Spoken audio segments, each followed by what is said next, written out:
আমাদের জীবনের মাঝে বহুত কষ্ট। এই কষ্টগুলা সুখ করতে কতটা দিন যে লাগবো না রে।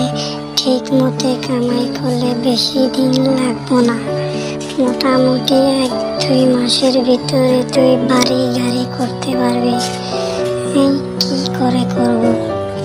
আমাদের গরিব মানুষের টাকা পয়সা কিচ্ছু নাই। ঠিকই বলছিস, চল আমরা অন্য জায়গায় যাইয়া 2-1 টাকা ইনকাম করে এনে গাড়ি বাড়ি। এত সুন্দর জায়গা, এই পানিতে যদি অল্প গাও ধুইতে পারতাম কত ভালো লাগতো গরমের দিন। হ্যাঁ, এখানে গাও ধুইতে পারবি না, এখানে অনেক বড় একটা কুমির আছে।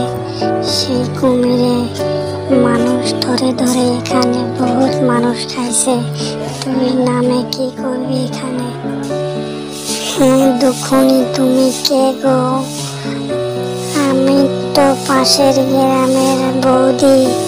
কেন তুমি আমার বাড়িতে এসছো? আমাকে বাড়ির থেকে বার করে দিছে। হ্যাঁ, আমাদের বাড়িতে তো জায়গা নিতে পারবো না, তোমার জামাই আমাকে ধরে মারবো। না, তোমাকে কেন মারবো? মারলে আমাকে মারবো। এই কেকেজনের মা, তোমার ছেলেগুলা স্কুলে দিছ না নাই? হ্যাঁ, ছেলে মেয়ে সব স্কুলে গেছে। কি যে করবো আজকে?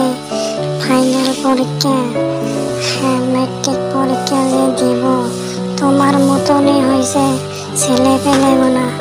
খুব আমার বিরক্ত লাগছে। এখন আমি বাড়িঘর ছেড়ে দিতে পারি না, এত সুন্দর করে বাড়িঘরগুলা বানাইছি।